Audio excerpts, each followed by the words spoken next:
खैरेश्वर धाम आस्था, इतिहास और विकास का संगम। ये सिर्फ एक मंदिर नहीं, ये हमारी आस्था की जड़ है, हमारी परंपराओं की आत्मा है। ये वह पवित्र धरा है जहां स्वामी हरिदास जी का जन्म हुआ, जिन्होंने भक्ति, संगीत और अध्यात्म की एक नई परंपरा को जन्म दिया। जो स्वामी हरिदास जी के पिता आसुदीन महाराज यहाँ जो है पूजा किया करते थे। शिवलिंग को उन्होंने प्राकट्य किया क्योंकि शिवलिंग बहुत पुराना है। द्वापर युग से इसका वर्णन है कि कोलासुर का राक्षस को वध करने के लिए यहाँ भगवान श्री कृष्ण और दाऊद जी महाराज आए थे।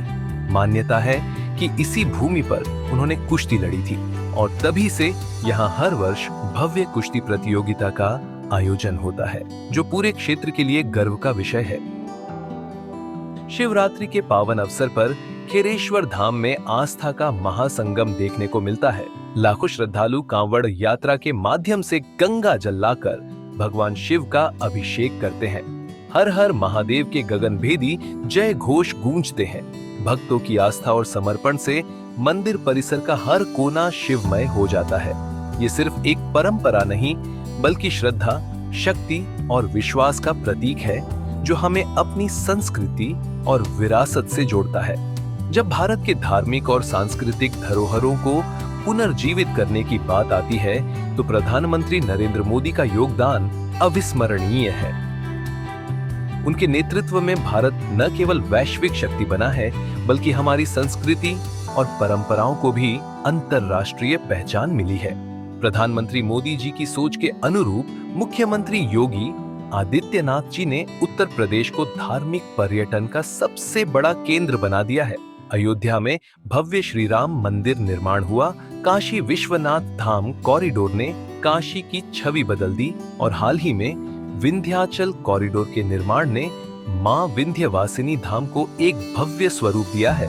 इसके अलावा मथुरा वृंदावन कॉरिडोर, नैमिषारण्य धाम और देवबंद महाकाली कॉरिडोर जैसे कई प्रोजेक्ट उत्तर प्रदेश सरकार द्वारा विकसित किए जा रहे हैं। ये कॉरिडोर आस्था, संस्कृति और आधुनिकता का अनूठा संगम है, जिससे यह स्थान न केवल धार्मिक रूप से समृद्ध हुआ है, बल्कि यहाँ पर्यटन और स्थानीय अर्थव्यवस्था को भी बढ़ावा मिला है। उत्तर प्रदेश के पर्यटन मंत्री जयवीर सिंह जी की दूरदर्शी सोच के कारण आज प्रदेश का धार्मिक और सांस्कृतिक स्वरूप नई ऊंचाइयों को छू रहा है। यह उनके प्रयासों का ही परिणाम है कि काशी, अयोध्या और अन्य धार्मिक स्थलों को वैश्विक पहचान मिली है। अब समय आ गया है कि खैरेश्वर धाम को भी उस गौरवशाली स्थान पर पहुंचाया जाए जिसका यह हकदार है। कल्पना कीजिए, यदि खैरेश्वर धाम के चारों ओर एक सुव्यवस्थित कॉरिडोर बने तो कैसा लगेगा। चौड़ी और सुंदर सड़कें, श्रद्धालुओं के लिए आरामदायक प्रवेश द्वार, सुगम यातायात व्यवस्था, आध्यात्मिक और सांस्कृतिक केंद्र, भक्तों के ठहरने के लिए धर्मशालाएं, भव्य द्वार और शिव भक्तों के लिए सुविधाजनक दर्शन मार्ग। ये सब केवल एक सपना नहीं, बल्कि एक वास्तविकता बन सकता है। इसके साथ ही खैरेश्वर धाम को पर्यटक स्थल के रूप में भी विकसित किया जा सकता है। जब सुविधाएं बढ़ेंगी तो स्थानीय व्यापार, होटल, धर्मशालाएं और परिवहन व्यवस्था भी मजबूत होगी। इससे केवल मंदिर ही नहीं, बल्कि पूरा क्षेत्र समृद्ध होगा। लेकिन यह सिर्फ सरकार की जिम्मेदारी नहीं है, यह हम सबकी जिम्मेदारी है।